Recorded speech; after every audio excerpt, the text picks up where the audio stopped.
Hey guys, it's your girl Sofineee. If you're new here, welcome, and if you're not, you already know what it is. Let's get into this video. As you guys can read from the title, we are going to be talking about what I think about styling your starter locks and how I feel like I don't really recommend it.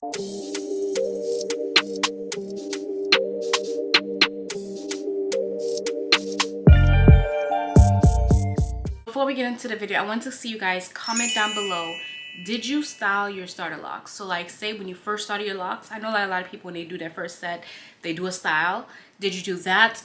Or also, did you wait like a month or so and then you styled your hair after your retwist? Because I know a lot of people like to try out different things. Comment down if you styled your starter locks. I personally will answer that question and say that I did not. I did not style my starter locks. Mostly because I did it myself, so I didn't know how to do any styles. I did not style my hair until about, I want to say 8 months later. So almost when I was about to hit my year is when I finally started and tried to do 2-strand twists, because my hair was a little bit longer then, and I also started really short, so they weren't really styles that I can do. But after about 8 months, then I was like, okay, now I can maybe do a little style. And even then I only did a two-strand twist. I didn't really do anything crazy. First, start on why I don't recommend styling your locks. So what are starter locks? To know that locks are hair that is actively growing and shedding throughout the process. We know that a lot of times when you do a retwist and you want the retwist to last, you do a style so it can last a little bit longer. So there's not as much frizz as if you just left it down.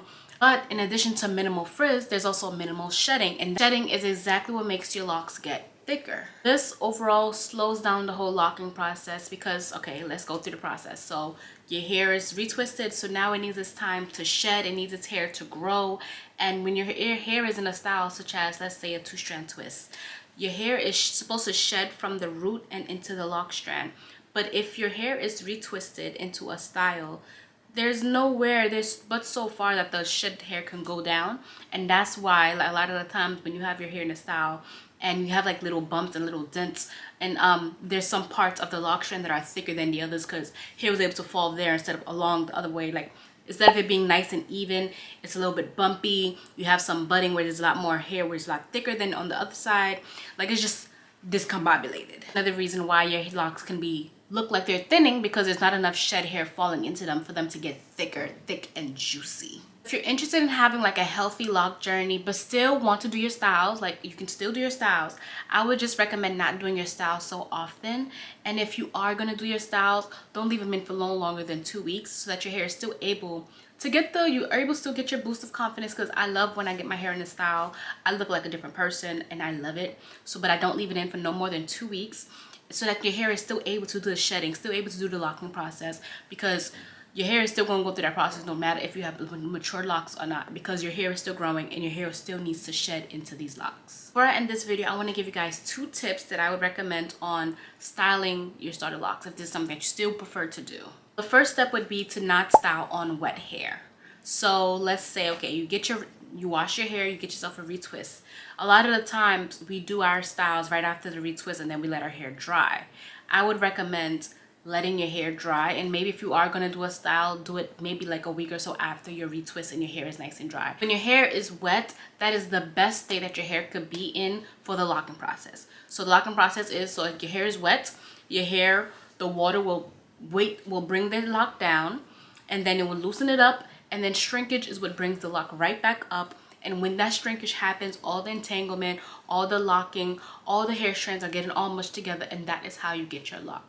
So imagine if your hair is wet and then you style it and then it goes into shrinkage, it's going to lock in that space. It is not going to be able to expand as much as it needs to.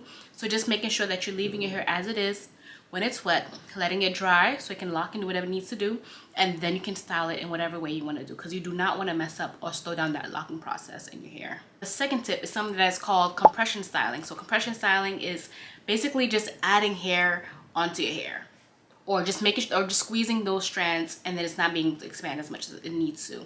So let me give you an example. As I mentioned with the wetness, when your hair is wet, if you remember during your starter lock process, or if you're already in that process right now, when your hair is wet, your locks, they expand, and that is necessary. That's also part of the budding stage, that they're able to like entwine and do what it needs to do when it's wet. And when your hair is wet and you have hair on top of it, so say you do braids over your locks, when it's wet it expands, but it's not able to expand as much as it has to because of the hair and the weight that's on it. So it's very constricting and compresses the lock. It's not able to do what it needs to do, hence slowing down the lock process. Beginning stage of your locks, this is where your hair expands the most. So when you're in your starter lock phase, at doing Nubian twists, doing faux locks over your starter locks, doing braids over your starter locks are not going to help you in any way. And if you really want your hair to lock, then you just don't do nothing to it, because all of these little things, yes, it's cute, but the health of your hair is not worth it. Slowing down your process, because a lot of times people do these styles because of the ugly stage, and so they think doing this is gonna like get them out of that stage faster, when it's actually gonna do the opposite. You're gonna be in that stage longer because your hair is not able to lock the way it needs to naturally. Well, I would just recommend leaving those babies alone, okay? Yes, it's gonna be hard. Yes, it's gonna be difficult, but we all gotta get through it. I personally will say that during my starter lock phase, I wore wigs over mine. So what I would do is, well, if I had class, and I was in school during that time, so if I had class from 8 to 10, I threw my wig on, threw my cap on, threw my wig on, and then went to class, came back home, took my wig off, sprayed my hair with water, shook it up, moisturized it, and let my hair be for the rest of the day. Like when I was home, my hair was out, it was good, it was fine, it was getting all the entanglement, I was wetting it, I was doing whatever I need to do. When I went out, then I would do my wig, put whatever on, put a hat on, and go about my business. But to each their own. These are just my opinions and what I think.